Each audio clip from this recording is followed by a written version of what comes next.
Este programa llega a ustedes gracias a Pisco Armada. Un pisco de uva quebranta de 44% de volumen y 5 años de guarda. Un verdadero deleite para el paladar más exigente. Cómprelo en bodegarras.com y recuerde, tomar bebidas alcohólicas en exceso es dañino. ¿Qué tal, amigos? ¿Cómo están? Muy buenas noches. Gracias por acompañarnos. Bienvenidos a una nueva edición de Bahía Talks por Canal B, el canal del Bicentenario. Gracias a las personas que se van juntando y se van a esta hora colocando en comentarios, en compartidos, en likes, en esta edición de Bahía Talks por Canal B. Mi nombre es Alfonso Vallarrey, estoy con ustedes hasta las 8 de la noche. Hoy es lunes 5 de febrero de 2024. Muy bien, comencemos con lo que dijeron nuestros columnistas del día de hoy. Vamos a tener en primer lugar a Fernando Sillonis con su La Noticia del Día. Escuchemos qué dijo Fernando a continuación, por favor.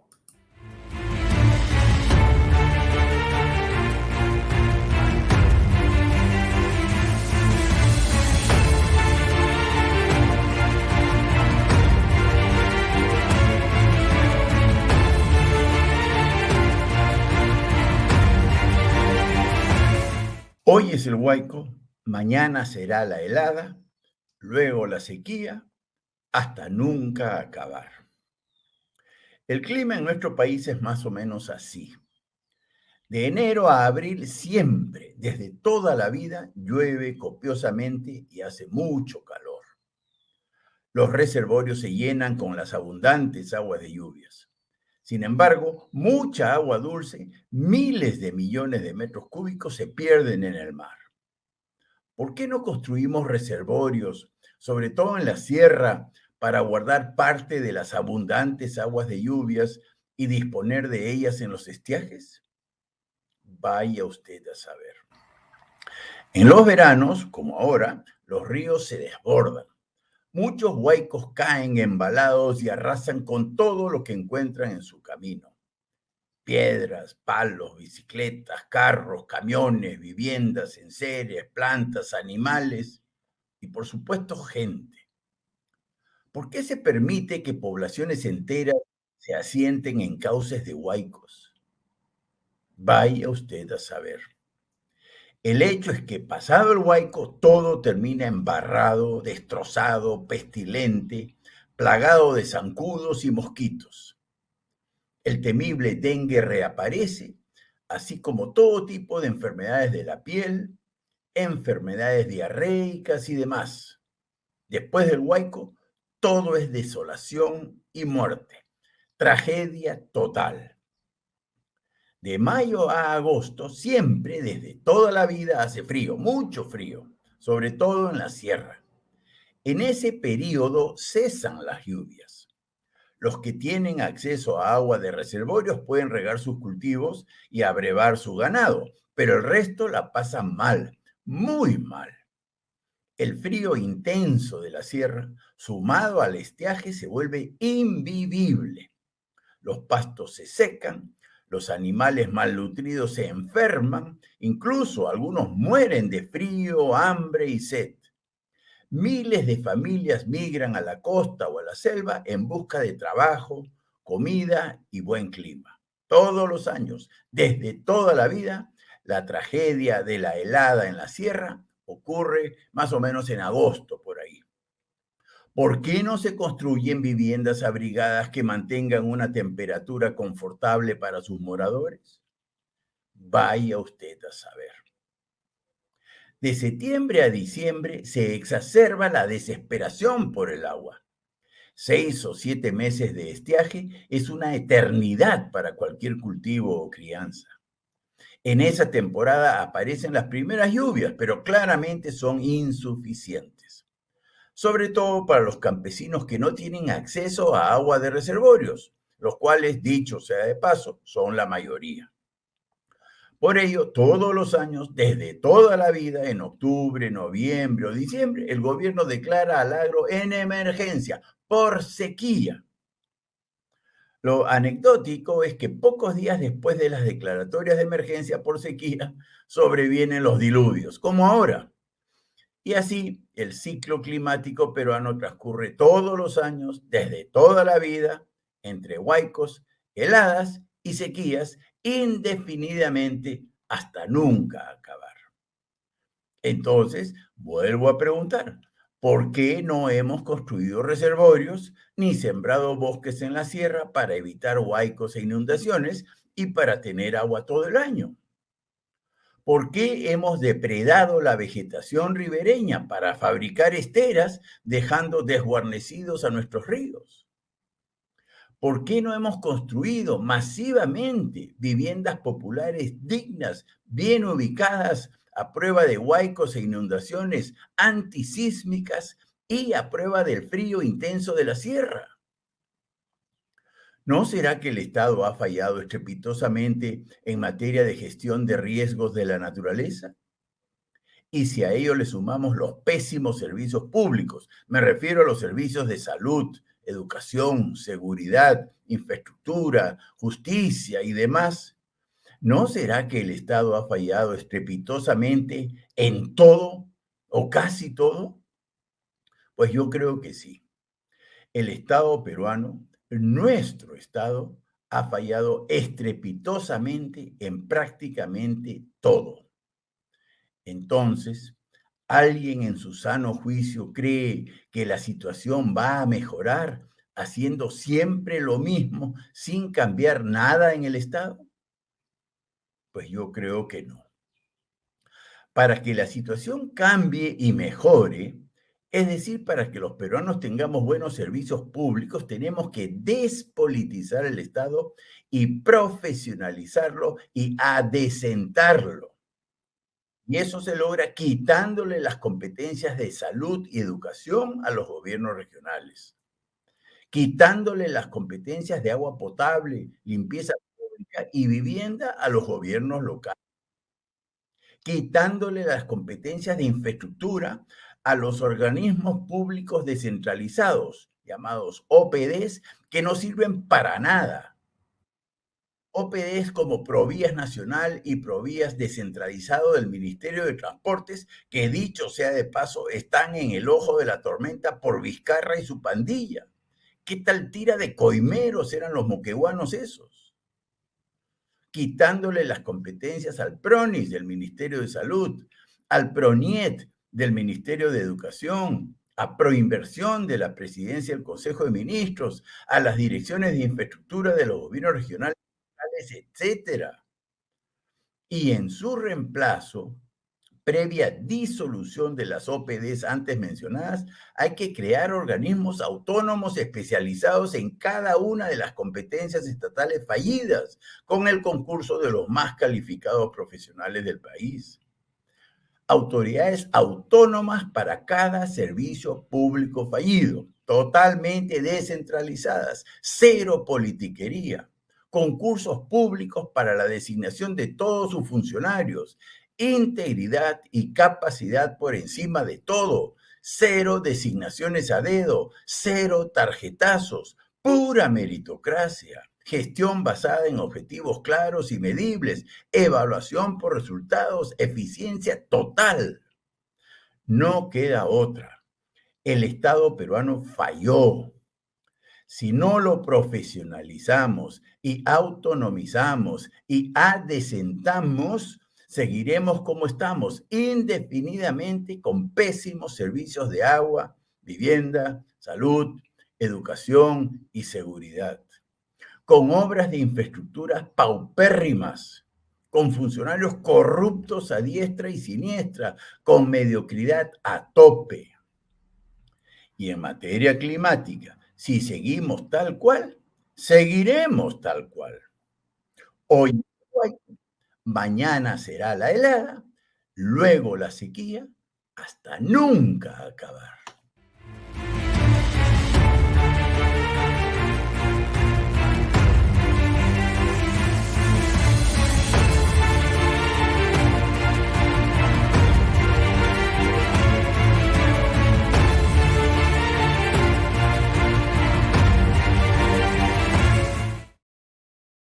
Bien, antes de escuchar a José Luis Gil y a Óscar Becerra en sus intervenciones del día de hoy en Canal B, les recuerdo que tenemos como invitado esta noche a Francisco Tudela.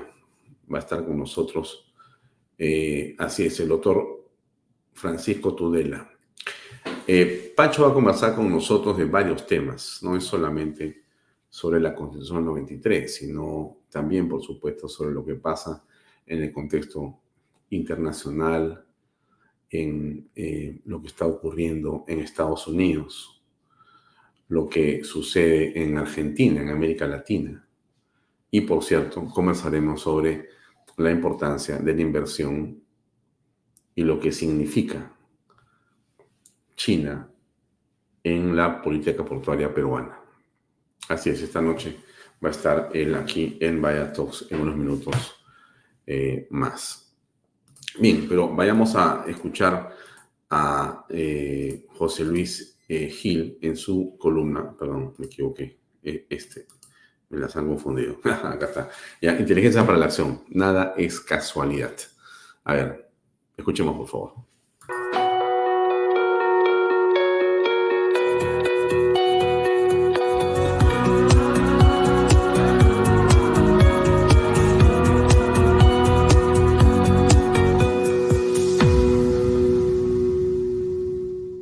Nada es casualidad.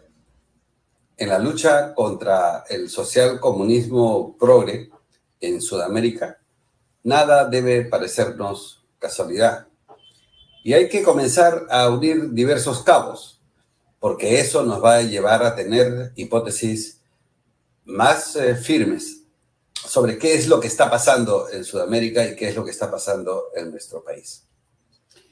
En primer lugar, tenemos que ver de qué manera en los últimos años, tanto la izquierda radical como los progresistas han minado el sector minero del Perú, valga la redundancia, han saboteado de una forma feroz el trabajo de la minería en el Perú, que tantos réditos económicos puede rendirle para salir de la crisis económica en la que estamos.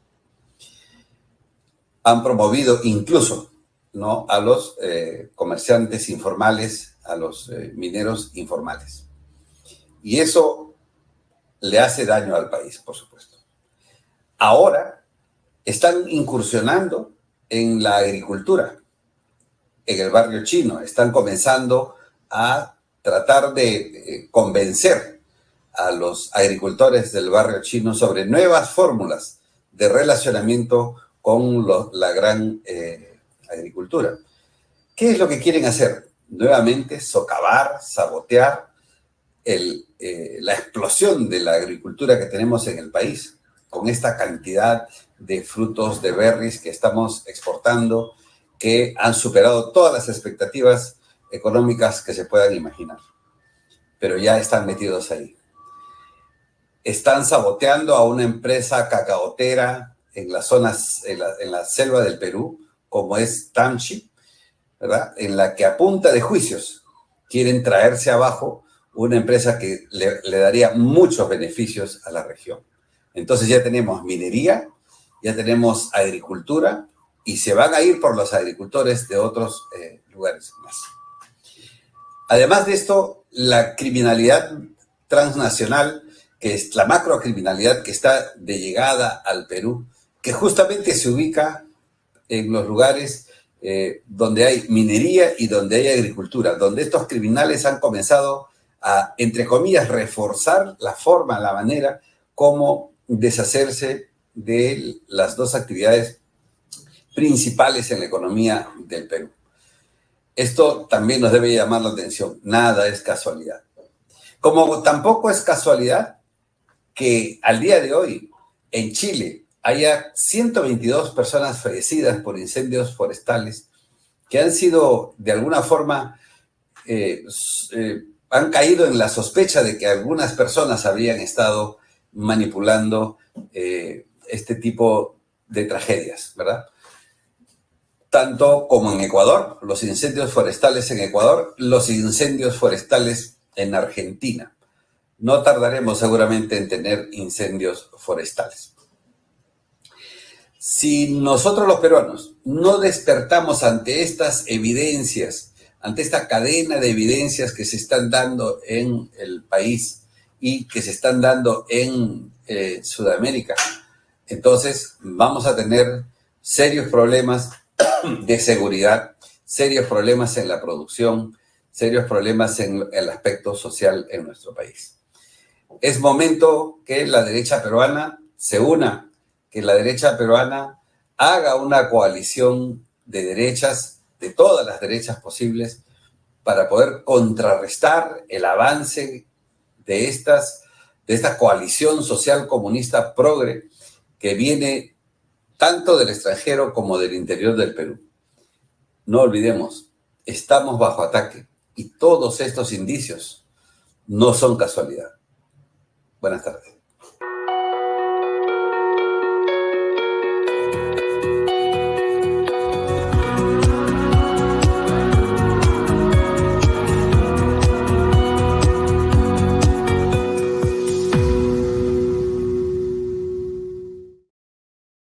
Mercedes Stern pregunta, ¿qué hacemos? ¿No? ¿Qué es aquello que podemos hacer para evitar lo que está ocurriendo? Bueno, hay que estar atentos, ¿no? Yo creo que siguiendo Canal B, usted ya está haciendo una parte, ¿no? Pero yo insisto que es comprender y repetir con sus propios argumentos lo que ocurre en general, ¿no? La derecha tiene un gran futuro, como tiene un gran presente, pero solamente eso es posible cuando las personas comprenden el proceso político en el que nos encontramos y qué es lo que tenemos que hacer, dónde están los riesgos y quiénes son los verdaderos enemigos de la patria. Bien, yo les ofrecí, les comenté y estamos muy felices de estar con Óscar Becerra todos los días aquí en Canal B. Aquí su columna del día de hoy.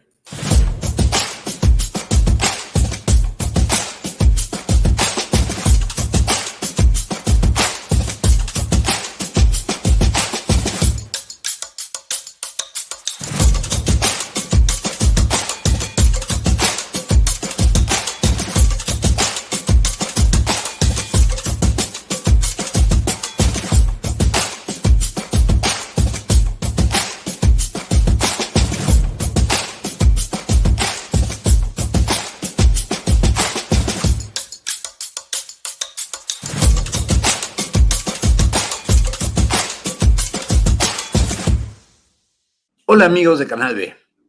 Hoy quiero compartir con ustedes cómo se destruyó la meritocracia en el sector de educación en el Perú. Recordemos que entre el año 2000 y el 2009, el Perú fue el país que más mejoró en la evaluación PISA. En paralelo, nuestros maestros ganaban sueldos miserables, entre 1.200 y 1.800 o 1.900 soles para un maestro con 25 años de servicio. Tras un esfuerzo de 3 gobiernos, Paniagua, Toledo y García, se aprobó la Ley de Carrera Pública Magisterial, a la que ingresaban por estricto concurso y vía examen los maestros mejor calificados y ganaban mejores sueldos. El mínimo era 2.200 soles y podían llegar a ganar hasta 7.000 soles. En buena hora porque se les exigía mejor calidad para sus alumnos. Lamentablemente, llegó el gobierno de Humala con la ministra Patricia Salas, que decidió incumplir la ley. Nunca convocó los concursos a los que estaba obligada. Concursos que a lo largo de 15 años hubieran permitido que 350.000 maestros tuvieran sueldos decentes y rindieran frutos en mejor educación para nuestros niños. A cambio de eso, se aprobó una nueva ley de reforma magisterial. ¿Que en qué consistía? En darles todo a cambio de nada. Todos los maestros fueron obligados a pasar a la nueva escala magisterial en la que se les duplicó el sueldo sin ninguna exigencia.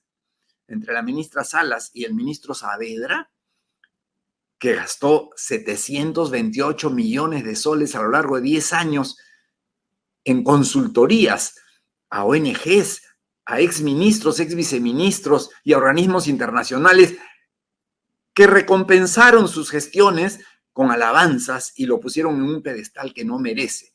Y decimos que no merece porque hemos vuelto a los últimos lugares de PISA. Hoy día los maestros peruanos ganan entre 4.000 y 8.000 soles. No es un mal sueldo para un empleado estatal, pero es un pésimo sueldo para alguien que no rinde, porque ahí están los números que no me dejarán mentir. Hemos vuelto a los últimos lugares de PISA. Tenemos que luchar en contra de eso, para que la meritocracia vuelva al sector de educación y a todos los sectores de la administración pública, y para eso estaremos aquí vigilantes. Muchas gracias.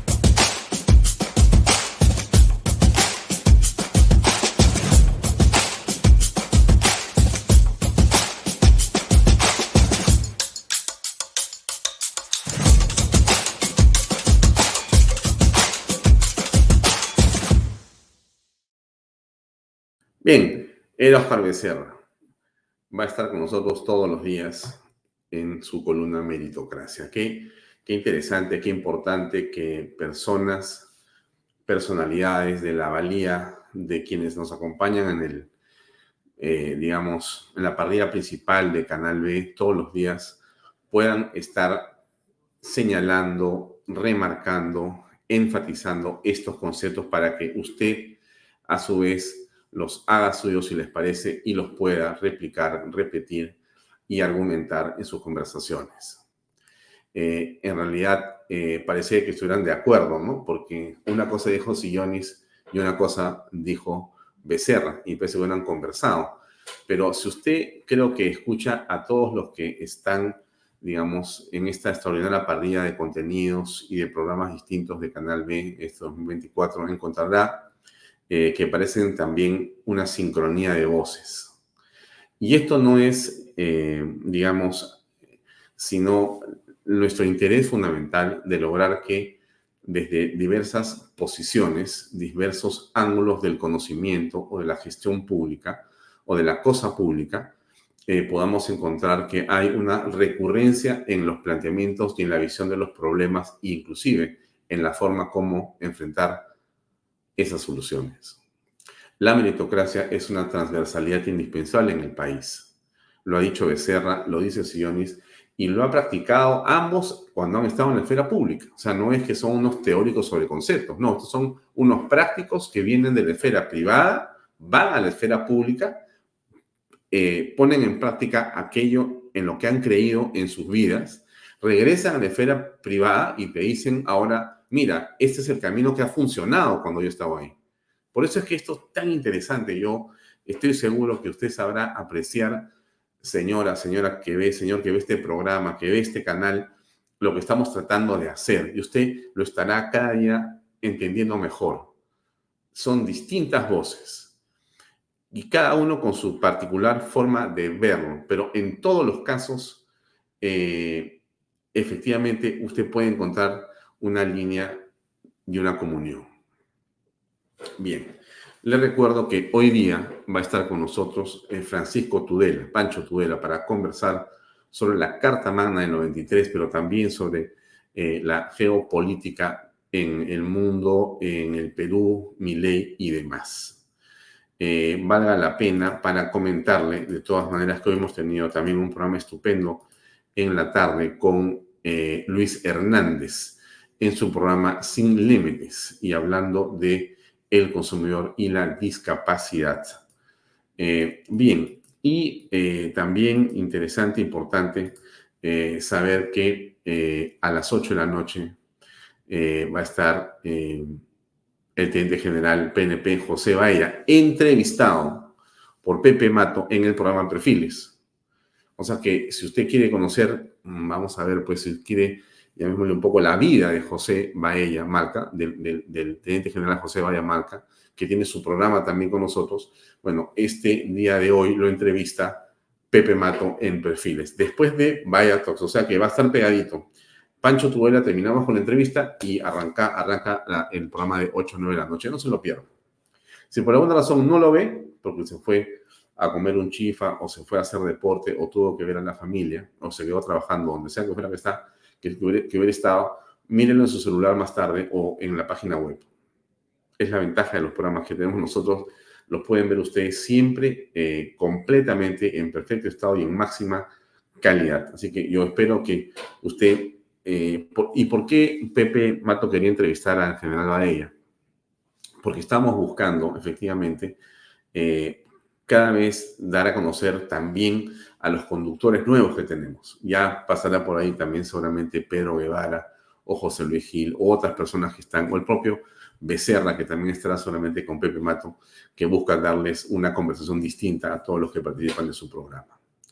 Así que, en fin, síganos en TikTok, donde tenemos cientos de miles de reproducciones, no se olviden. Antes de hablar con Pancho Tudela, pero hay un fenómeno pues en Argentina muy importante con Milei, ¿no? Aquí está Agustín Laje diciendo algunas cosas que me parecen importantes, las encontré y no quería dejar de ponérselas. Allá va. No hay políticos promedios, es gente arrojada, porque tenemos en claro que primero es la batalla cultural y después es la batalla política. De nada nos sirve políticos sin ideas, porque a la izquierda se la derrota en ese campo. Y esa es la gran enseñanza que ha dejado Javier Milei con su propia práctica política, empezando en batalla cultural y continuando con batalla electoral. Trump, Milei, Meloni, Abascal, Bolsonaro, López Aliaga, Bukele, están empezando a cambiar las cosas. Vienen buenos tiempos. Hemos pasado 4 años con soplidos bolivarianos, con una segunda ola del socialismo del siglo XXI en la región. Desde el 2019 hasta el 2023, todos y cada uno de los países de América han caído sistemáticamente en un nuevo gobierno izquierdista, pero eso encontró un punto final en Javier Milei. Tengan esperanzas el resto de los países. Tengan esperanzas porque vamos a estar trabajando todos juntos para derrotar a la izquierda en Chile, para derrotar a la izquierda en Perú, para derrotar a la izquierda en Venezuela, para derrotar a la izquierda en Colombia, para derrotar a la izquierda en Estados Unidos, para derrotar a la izquierda en México. Vamos a unirnos, vamos a cambiar las cosas. Bien lo que dice nuestro querido Agustín Laje. No le voy a poner más información sobre lo que ha pasado en El Salvador con nuestros amigos Bukele y compañía. Lograron un triunfo extraordinario y creemos que eso también es parte de esta brisa de recambio que se está viviendo en el continente. Bien por eso. Por eso insisto en el tema de la batalla cultural, insisto en lo que estamos tratando de hacer aquí y usted comprende perfectamente de qué se trata. Comprender, procesar, repetir y convencer. Bien, vamos con la entrevista con Francisco Tudela. Adelante, por favor.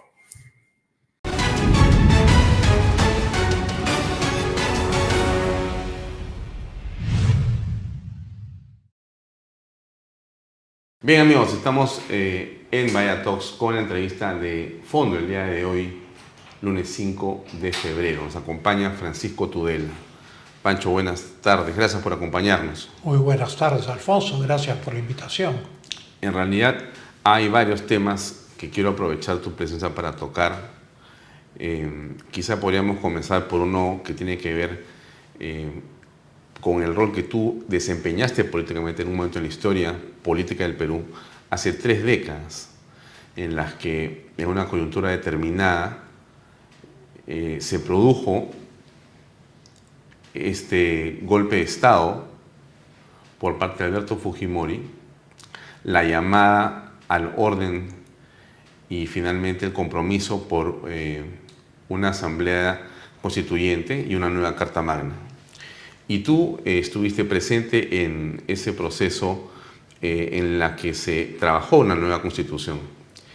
Y yo te quería preguntar para comenzar, ¿cómo aprecias en el término de la distancia ese hecho producido, esta nueva Carta Magna, el hecho de que haya sido aprobada por un referéndum por el pueblo peruano mayoritariamente, y cómo visualizas lo que pasó en ese momento?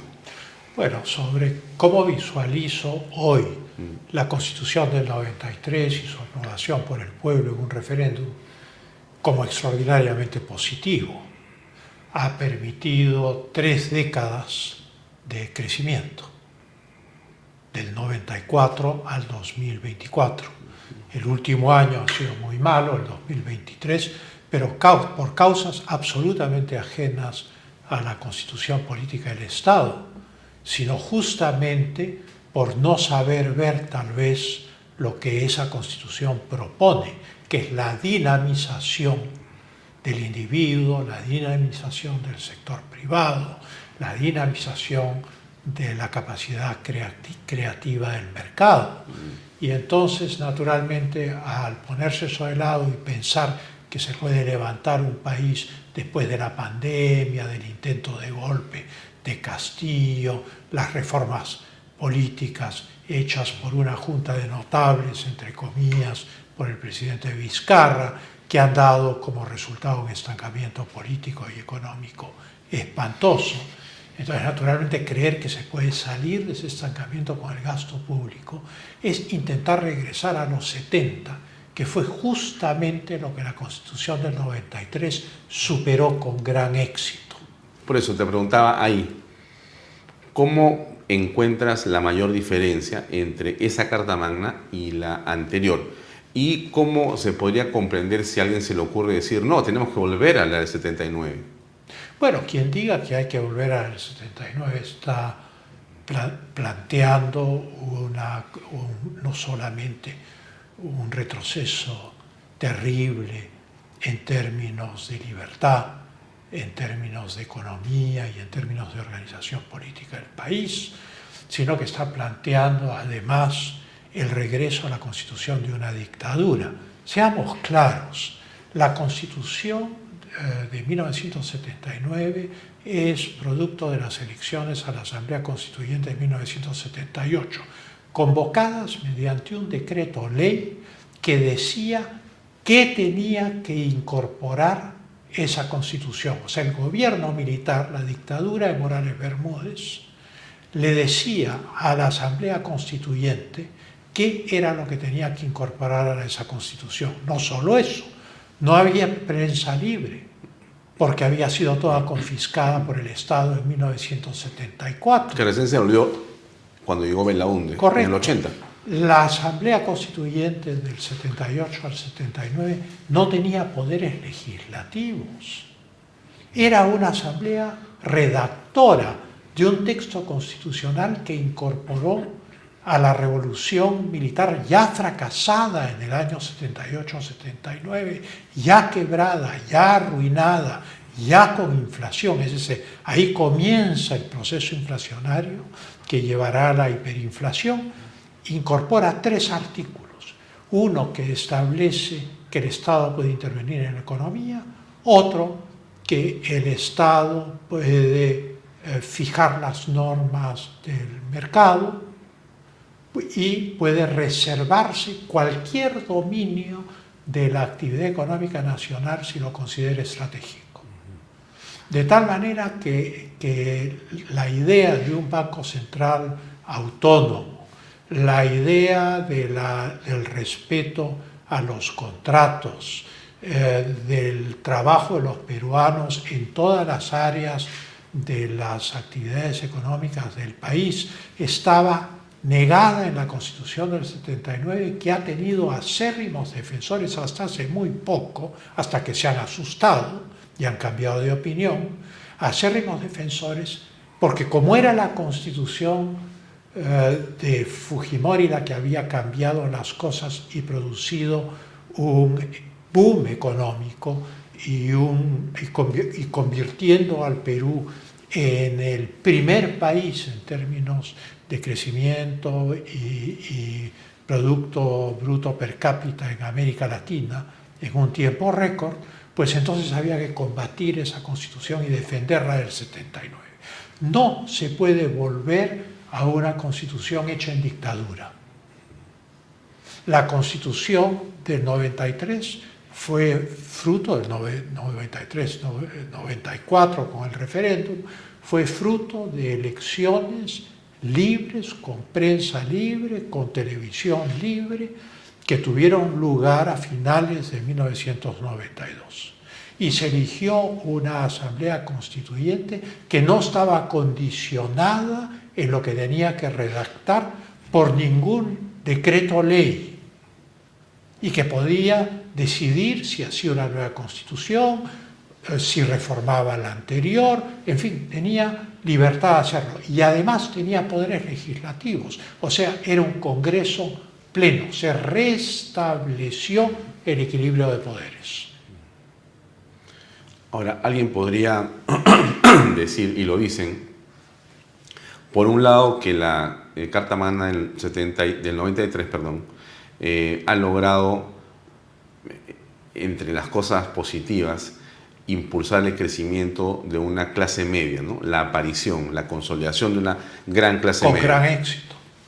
Pero también hay quienes critican que no hubo, y le echan la culpa a la Carta Magna, desarrollo suficiente para los menos pobres. Esta última aseveración, ¿cómo la aprecias tú? Como ridícula, como insostenible.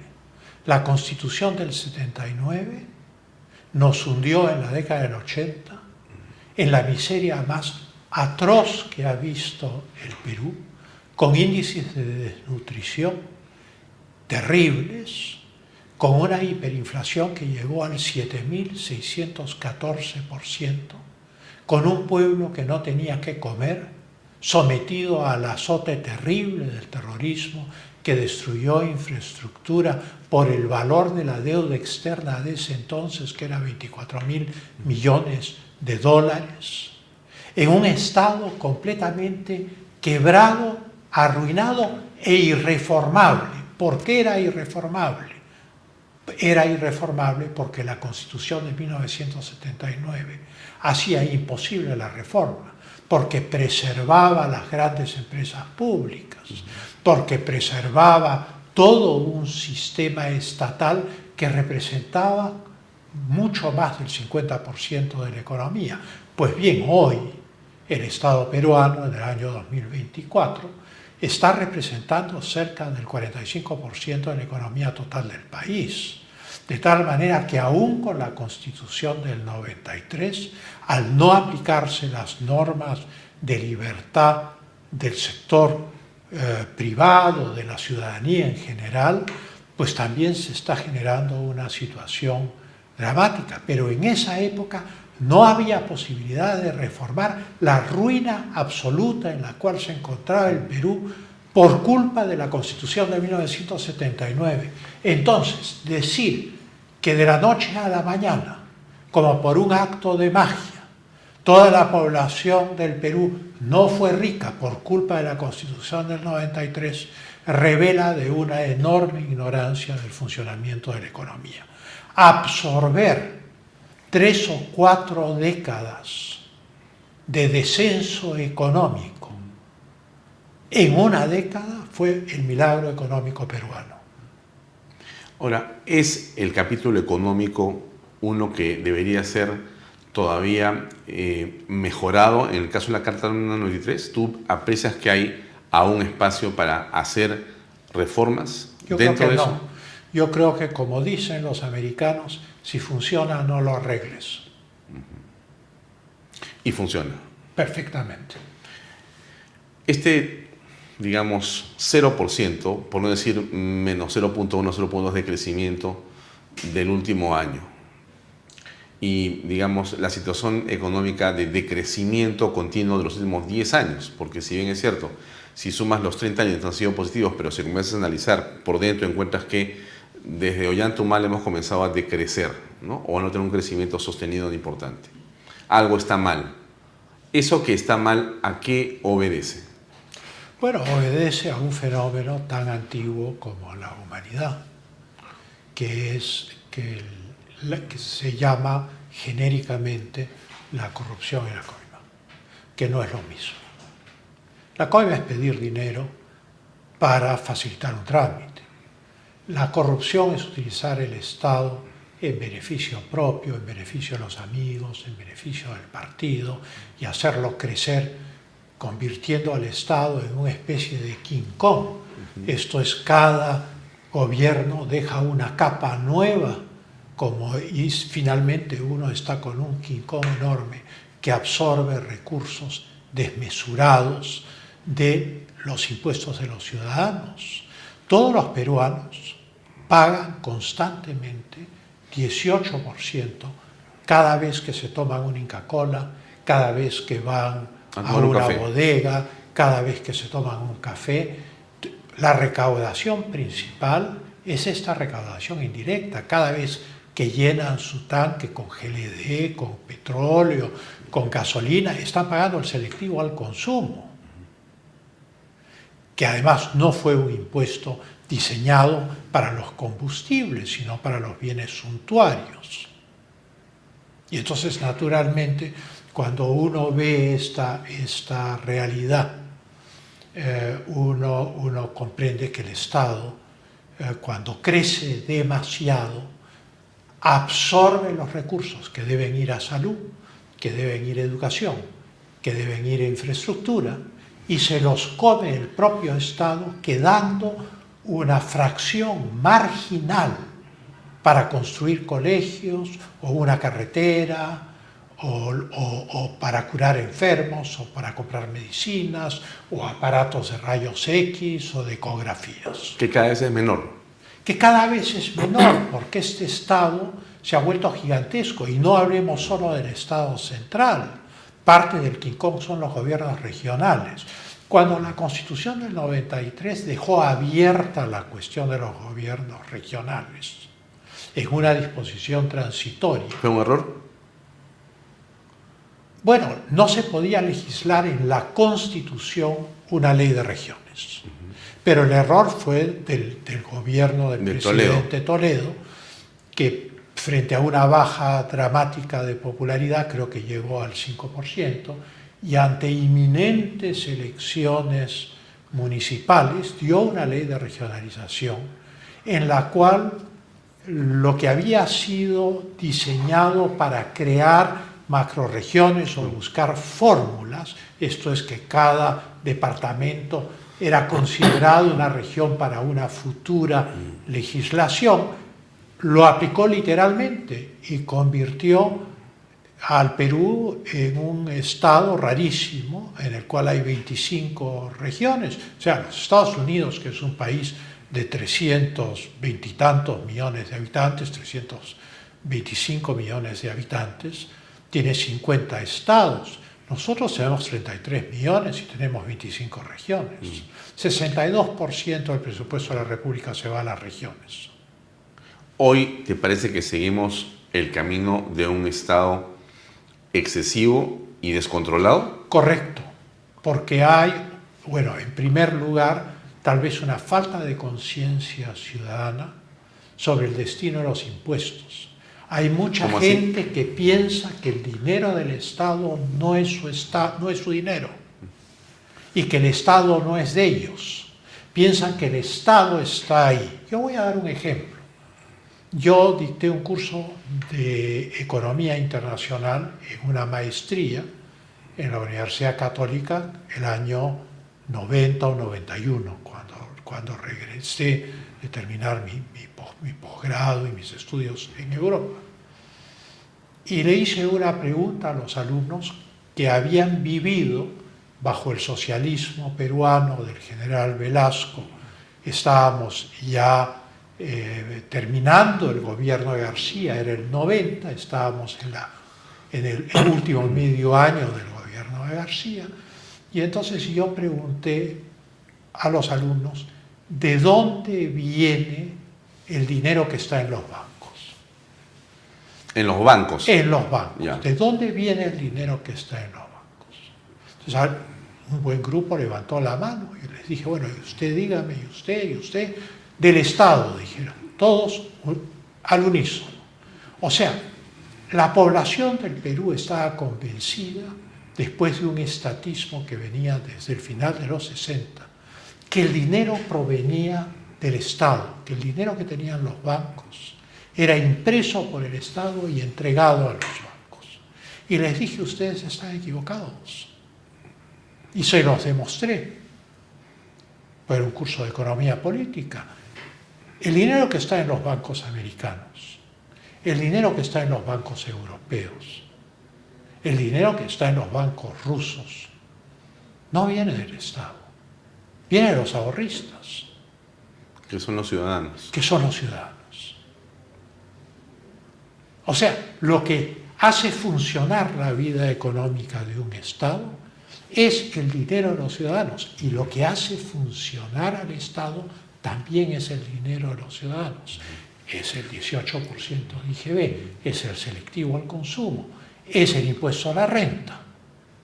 O sea, el Estado no tiene nada, todo lo saca de los ciudadanos. Ahora, cuando vivimos una situación en la cual tenemos un Estado desmesurado, con crecimiento cero, no lo maquillemos con un crecimiento de 0.1, porque en realidad es un mal chiste, ¿no? Cero. Cuando tenemos crecimiento cero, significa que no se ha generado en el sector privado de esos ciudadanos, por causas ajenas a su voluntad, no han podido generar suficiente riqueza para que el país crezca. Ahora, ¿de quién es la responsabilidad de señalar un rumbo económico? Del gobierno. Del gobierno. De la presidenta. De la presidenta, del ministro de Economía, en fin, de quienes saben, si es que saben. Claro, pero en este momento la minería tiene muchos proyectos que no están siendo desarrollados. Hay una falta de confianza clarísima de los inversionistas. Hay imposibilidades reales frente a los bloqueos de carreteras. Eso pasa también en la agroindustria, en la industria de exportación, pasa en el turismo. En realidad estamos como con las manos atadas, bueno, y no aparecen... Analicemos cada una de esas cosas que tú has señalado. Ajá. El problema de la minería no es solamente el bloqueo de carreteras. O sea, las minas del Perú están sitiadas por mineros informales y el Estado está con los brazos cruzados frente a esta realidad. De perfil. De perfil. Hemos visto una mina en la cual ha habido unos sicarios mandados por estos mineros informales que han matado a 9 guardias de seguridad. ¿Dónde están los sospechosos? ¿Los ha mostrado la policía? ¿Cuál es la conclusión de las investigaciones de los fiscales? ¿Va a ocurrir como la masacre de Bagua, que nunca sabremos quiénes fueron? Entonces, no se trata solo de que hayan bloqueos de carreteras por los castillistas, senderistas, los del Movadef, infiltrados venezolanos o bolivianos. Es mucho más grave. Hay mafias gigantescas que están sitiando al sector privado. Y entonces, cuando vemos esa realidad, vemos que el Perú enfrenta, como está enfrentando hoy Chile, en el cual aparecen cuerpos descuartizados en los ríos, en fin, esto ha salido en El País hace 2 días. Chile nunca ha tenido un índice de criminalidad como el que tiene ahora. Esa es la brisa bolivariana. Tampoco Ecuador. Hay los ultraliberales que estaban encantados con la migración venezolana, gran aporte para América Latina. Gran aporte, o sea, el resultado ha sido dificilísimo.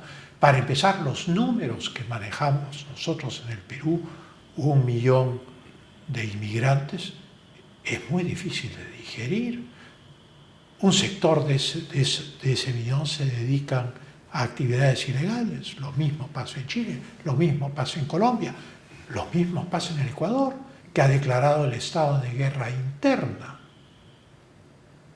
Entonces, estamos frente a una situación en la cual se necesita una respuesta enérgica del Estado.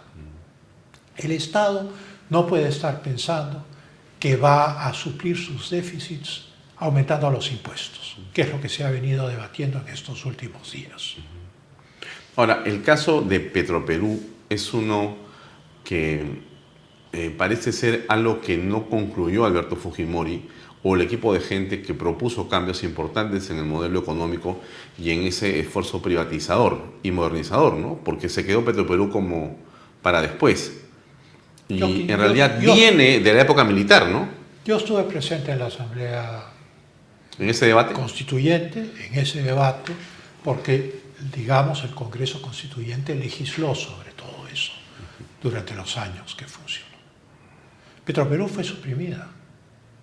Quedó una oficina para la contratación, que firmaba los contratos, que se llamaba Perú Petro, para los asuntos que tenían que ver con las concesiones. ¿Y cómo revivió? Pero Petroperú, como empresa operadora, se hizo a un lado, lo que permitió la entrada de Repsol, la Shell, una serie de empresas Capitales extranjeros al Perú, enormes capitales extranjeros que relanzaron la industria del petróleo y que hicieron nacer la industria del gas del Perú.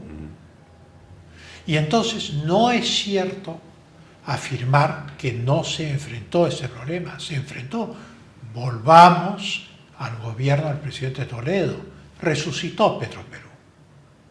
O sea, quienes tanto se quejan deberían ver quiénes son los autores y deberían ellos examinar si ellos colaboraron con esos gobiernos que crearon esa regionalización monstruosa, que absorbe recursos que no puede gastar, que tiene un desempeño pésimo desde el punto de vista de los proyectos, gastan 20% de los presupuestos asignados, después eso regresa al Tesoro, les vuelve a ser asignado al año siguiente o más. En fin, todos los que hoy buscan culpables, lamentablemente han colaborado con los gobiernos que han construido la situación que vivimos hoy en día. Hoy día tenemos un gobierno que, ¿cómo lo calificas tú exactamente si le tienes que asignar algún tipo de ideología? Es un gobierno que en el momento de la elección era marxista-leninista. ¿Te refieres al 28 de julio del 21, cuando Correcto. inician? Cuando inician, y todos esos primeros meses hasta el intento de golpe de Estado Del 7 de diciembre. del Castillo del 7 de diciembre, tenemos un gobierno marxista-leninista, pro-terrorista, que coloca a antiguos guerrilleros o antiguos senderistas en puestos ministeriales. O sea, no hay ninguna duda, no hay nada que ocultar. Esta no es una interpretación. Eso es una cosa que cualquier periodista de buena fe conoce. Son hechos. Que cualquier ciudadano que tenga memoria recuerda, porque son hechos. Son hechos. Luego viene el golpe. Y entonces este marxismo-leninismo retrógrado, que correspondía a la década del 70 del siglo pasado, se pasma, se asusta. Y entonces decide que ya no va a hablar más del asunto y que van a cumplir con la Constitución. Pero a partir de ese momento no se toma un rumbo decidido para salir de la situación a la cual ese gobierno nos había llevado, que es el estancamiento.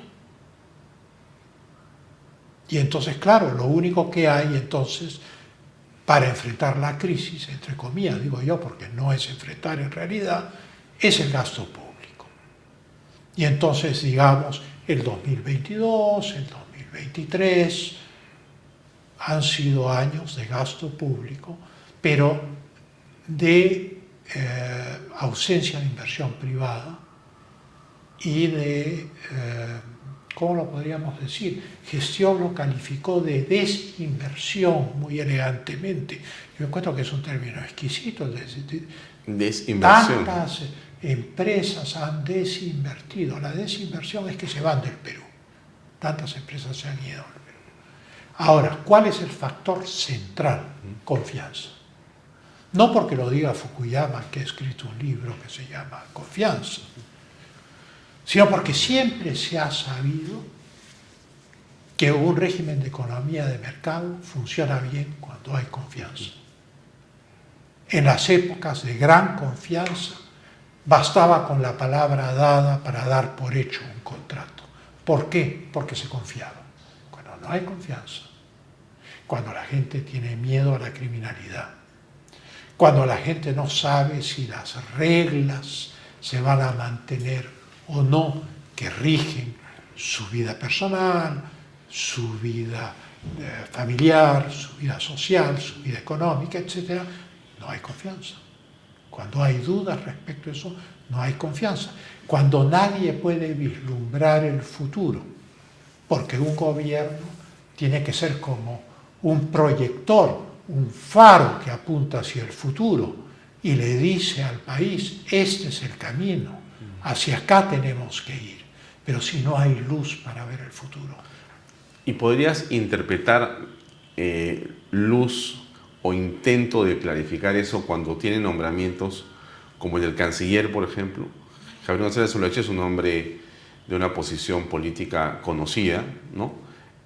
No es ni marxista ni leninista, la mayoría que está en el mundo del conservadurismo o de la derecha, y ha nombrado hace unas horas a dos personas que también podríamos hablar del centro derecho, de la derecha, como son Alfredo Ferrero y Carlos Hackanson, en embajadas importantes en el extranjero.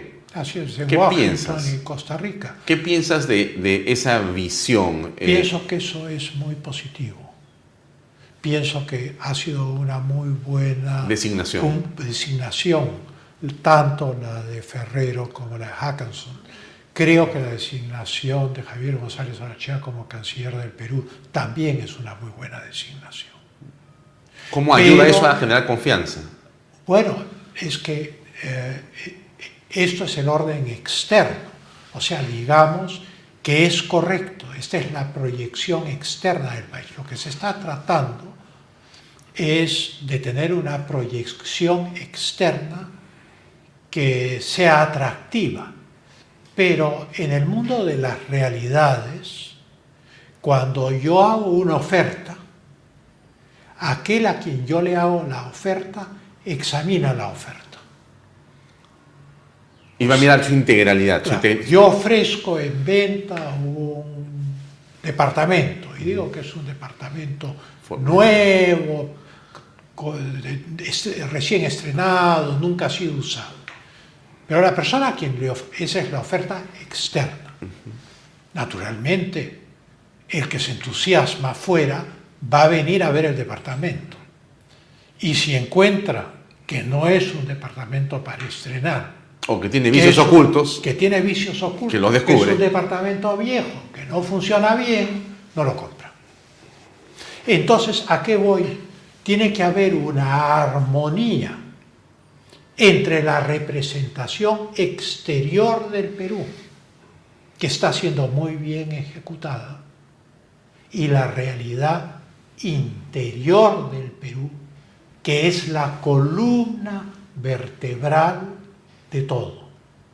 O sea, la gestión del país, económica, social, educativa, etc., es la columna vertebral del funcionamiento de la política exterior. La política exterior es una proyección externa de realidades internas. Lo voy a poner en una figura que todo el mundo va a entender. La diplomacia es una tarjeta de crédito. Puede ser una American Express de platino, puede ser, qué sé yo, una Visa negra o dorada. Pero si a la hora de pagar no hay fondos en la cuenta corriente por más que sea de platino, esa tarjeta, por más que sea de platino, no sirve. Entonces, la tarjeta es crédito, la diplomacia es crédito. ¿Crédito respecto a qué? Respecto a activos reales y organización económica y política que tiene que existir en el Perú. Porque si no, vienen aquellos que se sienten atraídos y no encuentran lo que buscan y se van. Y no solo se van, sino que le dicen a otros, no pierdan su tiempo. Porque, claro, cuando uno aprecia lo que ha ocurrido en las últimas horas con los aviones, que durante un día completo esto parecía un país de locos, porque los aviones se han retrasado horas de horas en todos los aeropuertos. Pero eso es inaceptable. Y ha ocurrido lo que ocurre en Machu Picchu, cuando un grupo de personas decidieron, entre comillas, o no sé si con comillas o no, pero secuestrar a cientos de personas que estaban ahí para tomar sus trenes y subir a ver la ciudadela. En general se detuvo todo por un tema de corrupción, absurdo y de corrupción. Vamos al fondo del asunto.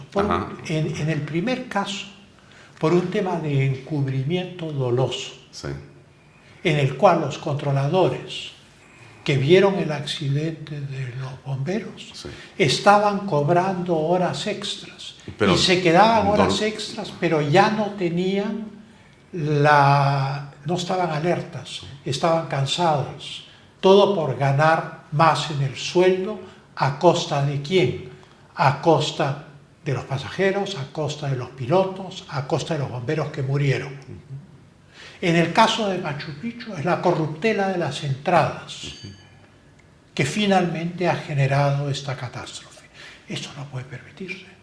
Entonces, Esto requiere una acción enérgica, radical, y que los controladores tengan el monopolio de una especie de escuela de controladores es la cosa más ridícula que yo he visto en mi vida. Por último, contrato controladores, si no hay suficientes en el Perú, en algún otro país vecino, y los coloco en las torres de control del Perú. O sea, de gente que quiera trabajar, siempre va a haber. ahora pareciera, Pancho, que estamos gobernados por pequeños o medianos o grandes grupos mafiosos. El Perú ha sido parcelado por estos grupos. Ese es el drama del Perú. Las regiones han sido parceladas. El gobierno central ha sido parcelado. Las instituciones públicas han sido parceladas. Somos un rompecabezas desordenado. Y la única manera como los estados salen adelante es bajo el principio de unidad. ¿Eso qué significa? El gran sello de los Estados Unidos dice uno bajo la pluralidad, pluribus et uno. Ya, pero, a ver, hacemos un pequeño... El lema del Perú original era firmes y unidos por la unión. Firmes por la unión. Así es. Hacemos un clic con el de Estados Unidos, ya que has tocado, y es un tema que quería preguntarte, no quiero dejarlo para después. Esto que está pasando en Texas, a mucha gente le cuesta entenderlo, cómo se enfrentan las, digamos, fuerzas de los estados con el gobierno central, qué hacen y cómo da la impresión de que esto podría pasar a mayores.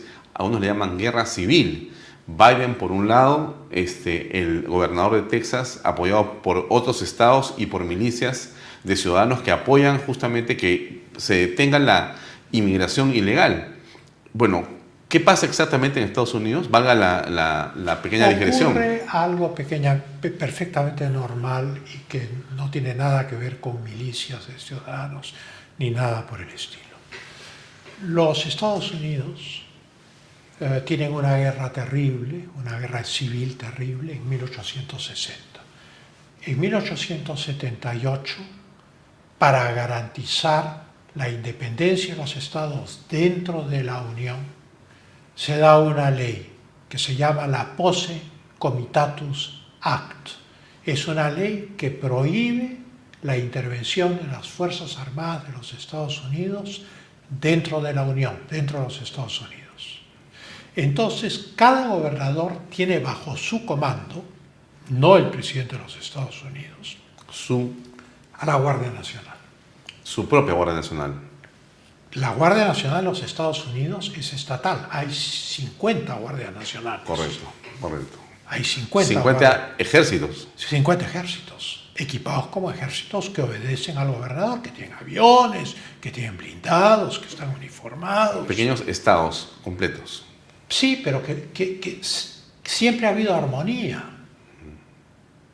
Pero si un gobierno central, por demagogia, descuida las fronteras internacionales del país, y el más afectado es un estado federal en particular, en este caso Texas. Texas tiene todo el derecho del mundo de colocar a la Guardia Nacional, por órdenes del gobernador, en la frontera y solucionar el problema. A tal punto que 25 gobernadores de los Estados Unidos se han solidarizado con el gobernador de Texas. ¿Qué significa esto? Que el 50% de los estados de la Unión están con el gobernador de Texas. ¿Ha violado la ley? No, la ha hecho cumplir escrupulosamente. Lo que sucede es que nuevamente hay un desconocimiento del derecho constitucional norteamericano. Y todo el mundo piensa que los Estados Unidos funcionan como Francia, un Estado centralizado, con un presidente que lo puede todo. Es un Estado federal de verdad.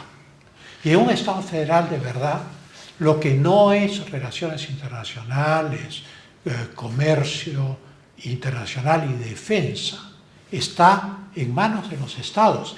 Cada estado tiene un parlamento y un senado. Cada estado tiene un gobernador y cada estado tiene una Guardia Nacional. La impresión que tú tienes, estamos comenzando febrero del 2024, las elecciones en Estados Unidos son todavía en noviembre, faltan algunos meses. ¿Te da la impresión de que Trump puede volver a ser presidente de Estados Unidos? Sí, claro que sí. Porque frente a la debilidad del presidente Biden, frente a terribles errores de política exterior, que es recurrir a la guerra para tapar los problemas internos, frente en el fondo a la situación, al impasse en el cual se ha convertido la guerra de Ucrania, en la cual Ucrania, con la ayuda de los Estados Unidos y con la ayuda de la Unión Europea, no ha logrado vencer a los rusos, o por lo menos atravesar las líneas rusas, donde Europa sufre una recesión por no tener el acceso a la energía rusa y al grano de Ucrania y de Rusia. Y los Estados Unidos, a su vez, están también involucrados en el Medio Oriente, en un conflicto contra guerrillas, contra terroristas inasibles, pero en el cual invierten los Estados Unidos miles de millones de dólares con portaaviones, misiles, etcétera, para atacar más de 175 objetivos hasta el día de hoy en Siria, en Irak, etcétera, sin un resultado que pueda acreditarse como definitivo. No hay que olvidar que la guerra de Afganistán y la guerra de Irak no tuvieron éxito, el año 2001 y el año 2003, y que 5.000 soldados norteamericanos están enterrados en Irak y en Afganistán. Entonces, volver a utilizar el recurso de la guerra como, yo diría, prácticamente una dinámica de tensión social para mantener al gobierno con cierto liderazgo en los Estados Unidos, no es lo más adecuado. O sea, la verdad es que la China y Rusia están creciendo más que Europa, entonces, claro, eso es alarmante. ¿Quién sería el gran derrotado en un triunfo de Trump? No hablo del Partido Demócrata, por cierto, sino en las grandes facciones de la política internacional. ¿Dónde está el triunfo? Yo creo que... ¿Dónde se afinca el triunfo de Trump? Y la derrota, ¿quién es el más golpeado? Yo creo que las socialdemocracias que encuentran soporte en el Partido Demócrata y en los sectores neoconservadores del Partido Republicano. Hay que tener en cuenta que muchas políticas que se han llevado a cabo en las últimas décadas en los Estados Unidos no son del Partido Demócrata o del Partido Republicano, sino que son políticas transversales de sectores importantes de ambos partidos. Por ejemplo, el Fondo para la Promoción de la Democracia, que financia tantas ONGs, incluso en el Perú. La administración de ese fondo, del Endowment for Democracy, es bipartisano, es un fondo transversal. Y entonces hay un instituto republicano, un instituto demócrata, y ellos aportan dinero a quienes consideran que van a defender la democracia. Y entonces lo mismo ocurre con las políticas públicas y con la política internacional. Ahora, el fuerte de los Estados Unidos no es la política internacional. ¿Hay errores? Bueno, la pérdida de Vietnam del Sur, la pérdida de Irán, digamos, el haber estado 20 años en Afganistán para que termine instalándose el Emirato Islámico de Afganistán en un regreso a la Edad Media, abandonando además los Estados Unidos sus equipos militares en Afganistán. Huyendo de manera extrañísima. En Irak, un país partido en tres, en la práctica, tal vez no en la teoría, sigue siendo un Estado unitario, pero en la práctica el sur es chiita, el noroeste es sunita, el noreste es kurdo. Yo no quiero parecer antiamericano porque no lo soy. Yo soy un gran admirador de los Estados Unidos. Considero que los aportes que han hecho los Estados Unidos al mundo en términos de energía creadora, de invención, en fin, de tantas cosas, son magníficos.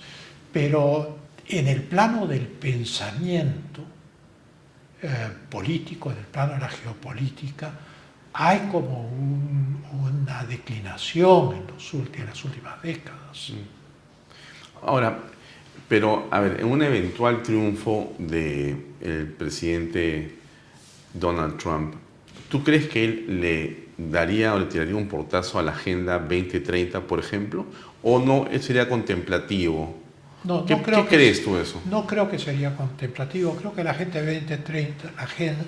2030 es una utopía, como todas estas cosas que diseñan las Naciones Unidas. Es una utopía porque para el 2030 faltan 6 años y va a ser imposible cumplir la Agenda 2030 para el 2030. Esa es la primera realidad de la cual debemos partir. Hay que partir de lo realmente existente para hacer juicios políticos. Pero la Agenda 2030 tenía como objetivo no que se cumplieran, sino maniatar al mundo en función de un tipo... poniéndose una meta. Esa meta jamás va a ser alcanzada y el haber maniatado al mundo es algo que no se ha logrado. Pero han impulsado y querido imponer políticas de género y demás. El mundo no es los Estados Unidos, Europa y algunos países de América del Sur. El mundo es también el mundo islámico con sus 1.000 millones de personas. El mundo es también la República Popular China. El mundo es también la India, con sus 1.500 o más de 1.500 millones de habitantes. El mundo externo, que jamás va a cumplir la Agenda 2030, que sigue reproduciéndose, que sigue haciendo producir sus industrias con energía generada del carbón o del petróleo, ese mundo está en marcha y a toda velocidad.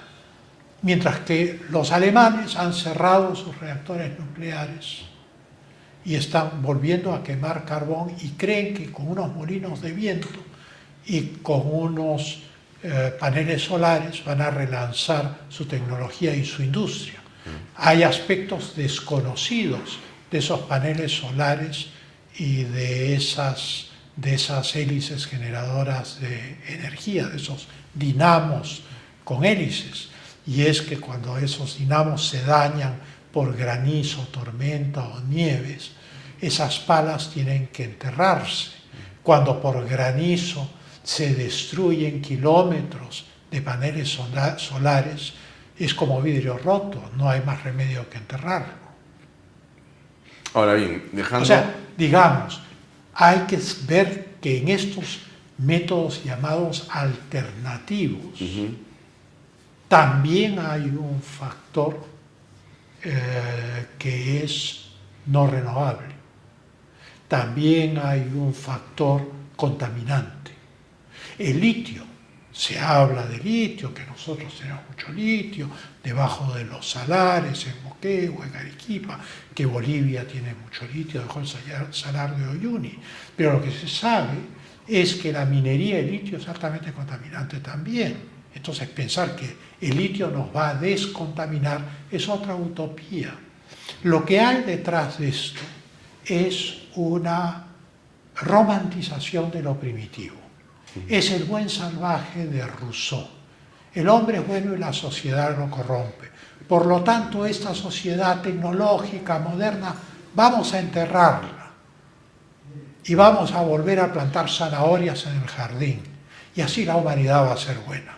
O sea, hay un retorno a lo primitivo en las izquierdas posmodernas, neomarxistas, que abandonaron la agenda de la lucha de clases proletaria y la cambiaron por la confrontación de los sexos, la confrontación entre el hombre y la naturaleza, en fin. Ahora, quiero regresar justamente a quien ha sido una de las voces más interesantes contra esa Agenda 2030, contra esa visión, y que en Argentina ha tenido un éxito electoral concreto, que ha sido Javier Milei, que logra finalmente ganar una elección, no siendo un político tan conocido, con un partido tan histórico, y más bien diciendo las cosas muy claras desde que comenzó esta campaña, creo que hace unos 2 o 3 años aproximadamente, pero diciendo las cosas con mucha franqueza o dureza, y para muchos en un estilo un poco, digamos, distinto de lo tradicional. ¿Cómo aprecias el caso de Milei? Bueno, el estilo primero. El estilo era muy importante, es un estilo vulgar, eso es, en la campaña y antes de la campaña. Él es un hombre brillante, con 18 libros publicados, profesor universitario, asesor de bancos, no es ningún improvisado. Pero este hombre descubre que tiene que romper un encofrado no ideológico, porque es una baba la ideología del peronismo, un encofrado verbal de buenismo aparente. Sí. Y para romper ese socialismo verbal, indefinido, baboso, necesita un arma contundente. Y esa arma contundente es ese lenguaje soez, es esa vulgaridad que le permite romper este encofrado de concreto armado y hierro y llegar a la juventud. Y la juventud que está desempleada, que está con hambre, que no ve futuro en sus vidas, abre los ojos frente a este lenguaje crudo, pero que les dice la verdad, y deciden votar por él. Muchas personas que yo conozco, que están en el centro derecha, no querían votar por él. Miraban con horror. Yo tengo unos parientes en Argentina. Porque era vulgar, porque era raro, medio loco, era inusual, claro. Entonces no importaba su brillantez, no importaban sus libros, no importaban sus cátedras, le tenían miedo. Importaban las apariencias pequeño burguesas. Querían que sea un delicado, que sea un señor, entonces no iban a votar por él. Pero el pueblo es más sano. Se volcó hacia él. Claro, al pueblo no le interesa el minué, no le interesa el besamanos. No, al pueblo le interesa las cosas como son. Sí. Los ajos y las cebollas. El pueblo es pragmático, el pueblo tiene sentido de la realidad. El horizonte económico del pueblo son 30 días. No tiene capacidad de ahorro. El pueblo es un realista económico.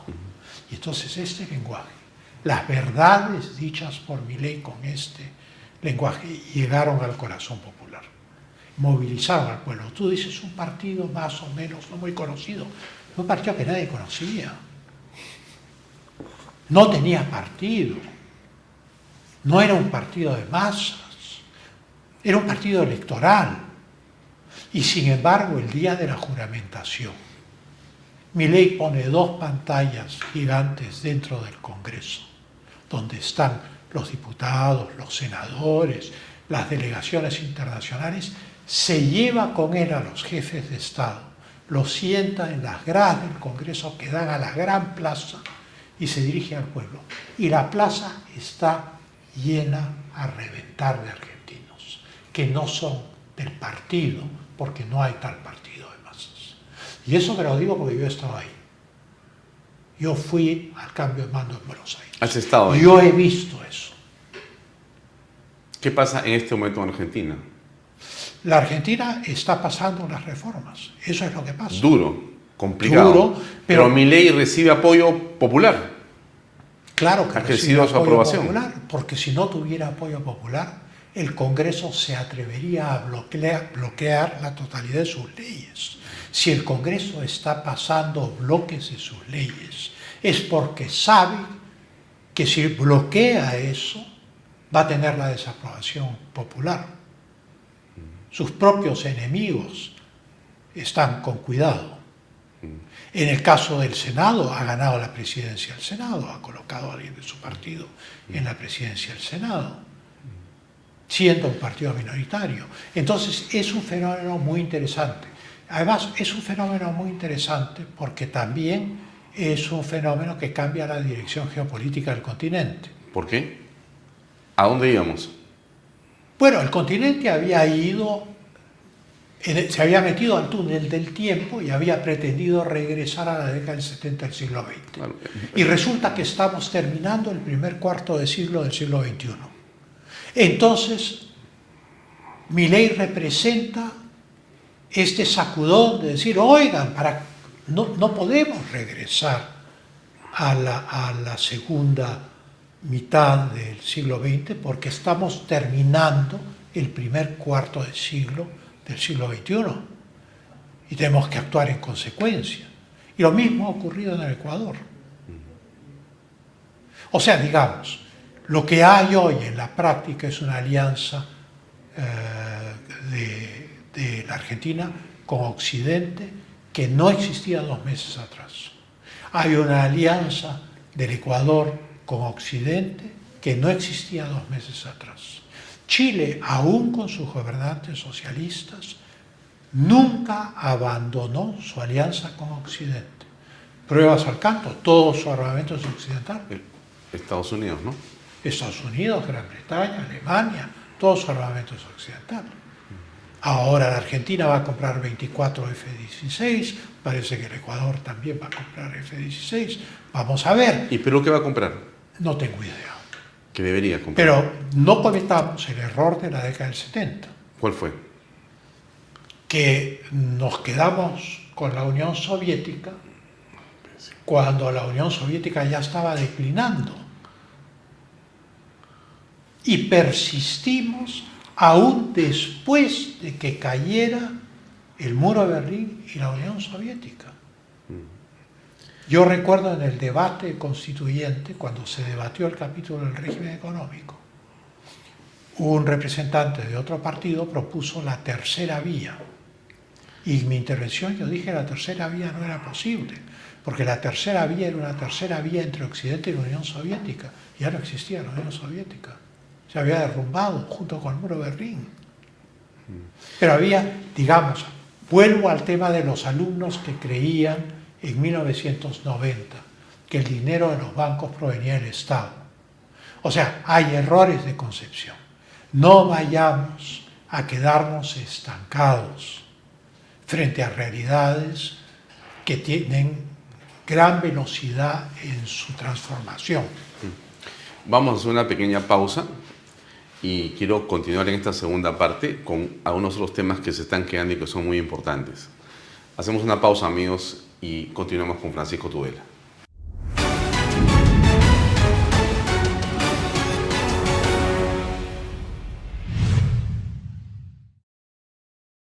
Bien, amigos, seguimos en este diálogo tan interesante con Francisco Tudela. Pancho, para terminar, la inversión china tiene relevancia, concretamente, en, digamos, la política portuaria en el Perú. Esta inversión en Chancay va a traer seguramente la atención y posiblemente los capitales de muchos países, ¿no? Vamos a ser un hub potente. ¿Cómo aprecias esta inversión? ¿Qué significa de positivo y hay de riesgoso también? Bueno, de positivo representa un puerto que no tiene parangón en la costa del Pacífico de América del Sur. Es el primer puerto que una empresa pública china construye en América del Sur. Hay empresas chinas que tienen la gestión del Canal de Panamá, de distintos puertos, incluso de Hamburgo, de Rotterdam o de Singapur, pero un puerto hecho de cero por COSCO Shipping, por una empresa pública china, es una cosa que no había ocurrido hasta ahora en América Latina. Y entonces este puerto evidentemente está dentro de una proyección de la China hacia los mercados de commodities en el Perú y en América Latina. O sea, la China es un gran comprador de minerales, es un gran comprador de los productos de la agroindustria.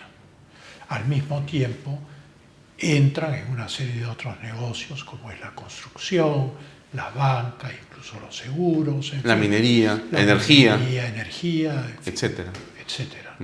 Bueno, y entonces el puerto de Chancay va a permitir, digamos, abastecer al potencial industrial de la China con los recursos de la costa del Pacífico de América del Sur.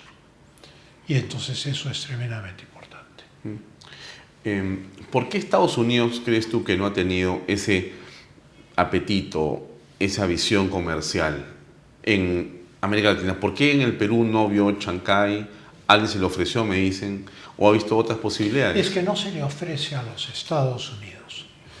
Hay que comprender cómo funcionan las potencias. La China tiene una estructura de funcionamiento completamente diferente a los Estados Unidos. La China es un régimen totalitario de partido único, que deja en libertad al mercado, pero tiene control de la economía a través de gigantescas empresas públicas, una de las cuales es COSCO Shipping. Esas empresas públicas, digamos, son la parte pública de la economía. Entonces, la versión de lo que los chinos consideran el socialismo que están aplicando hoy en día pasa por este equilibrio entre una población que tiene iniciativa mercantil, comercial, empresarial, libre, pero al mismo tiempo enormes corporaciones estatales que manejan y dirigen la economía. ¿Cómo la dirigen? Bajo órdenes del partido y de la dirigencia del partido, del Politburó y del presidente de China. Entonces, muchas veces las empresas chinas adquieren activos a costos a los cuales una empresa occidental no estaría dispuesta a invertir. Y lo hacen porque, digamos, el Estado chino, el gobierno chino, considera que esas inversiones son prioritarias para la proyección geopolítica mundial de la China, que se ha ido desarrollando por etapas. Primero fue la ruta de la seda, que era un poco abrir la China y el Asia y llegar hasta Europa. Pero luego el mismo proyecto fue evolucionando y se convirtió en la ruta de la franja y ruta, o sea, de las rutas marítimas y las rutas terrestres, ferrocarrileras, carreteras, etcétera, ya a nivel global. COSCO Shipping debe controlar alrededor de 22 puertos en el mundo, pero no solo son puertos, estamos hablando de todo tipo de infraestructura. Entonces, la China tiene un proyecto de expansión global. ¿Cuál es la finalidad del proyecto de expansión global? Vender. Invertir y vender. Y comprar lo que necesitan para producir y vender más. Entonces el Perú se ha insertado bajo el gobierno de Vizcarra al firmar el memorándum de entendimiento dentro del esquema de la franja y ruta. Pero hay que tener siempre en cuenta que esta es una política global, no es una política sino peruana. El Perú está insertado en un esquema que para la China excede al Perú, está insertado dentro de un esquema mundial, en el cual la China apuesta la supervivencia de su propio pueblo, su seguridad económica y militar, etcétera, a través a través de las décadas que vienen, a través de dos conceptos: el concepto de la franja y ruta como proyección geopolítica y geoeconómica global, y lo que Xi Jinping ha llamado, en marzo del año pasado, la iniciativa para una civilización global, que es salirse del esquema, digamos, unipolar de la democracia y los derechos humanos que sostienen los Estados Unidos, y decir, como lo ha dicho Xi Jinping, las distintas civilizaciones interpretan los valores humanos de diferentes maneras y todas tienen que respetarse. Lo que significa que dentro de esta idea de una civilización, de una iniciativa para una civilización global, planteada por Xi Jinping, el totalitarismo chino, de que es marxista-leninista en la disciplina del partido, que es capitalista en el funcionamiento popular y en las empresas públicas con dirección política global, es exactamente igual al gobierno de la Confederación Suiza, a la democracia norteamericana, al gobierno del Canadá o al gobierno del Perú, y que por lo tanto no pueden hacerse comparaciones ni imponerse los criterios de un sistema político al otro. O sea, no se le puede imponer a la China ni los derechos humanos ni la democracia. Cuando ocurrió la masacre de la plaza de Tiananmen, no fue una decisión irreflexiva. Más aún, Deng Xiaoping, que ya no estaba en la jefatura de la China, es quien toma la decisión final, porque comprende perfectamente lo que no comprende Yeltsin, lo comprende Deng Xiaoping.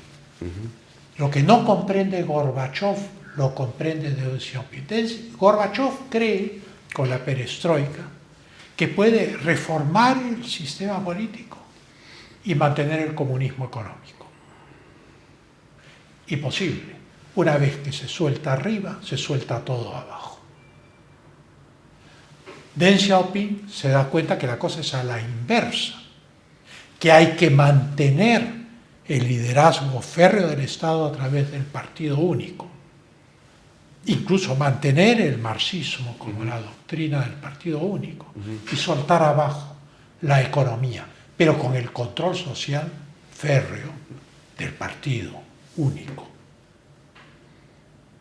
Y entonces la razón de la represión en Tiananmen es esa, es no seguir el camino de la perestroika que lleva a la Unión Soviética a su disolución.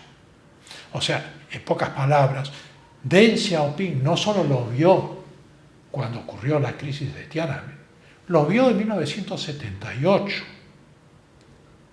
cuando el pobre Abimael Guzmán todavía creía en el maoísmo. Ya Deng Xiaoping estaba en otra. Ya estaba en el gobierno de Deng Xiaoping en el 78. Ya estaba dirigiendo la China en esta dirección. Pero lo que es muy importante comprender es que el mercado no trae la democracia, como ingenuamente pensaban los profesores universitarios norteamericanos. Que acá hay una decisión de Estado sobre eso, cómo son las cosas. Y hay una geopolítica global a la cual se ha insertado el Perú.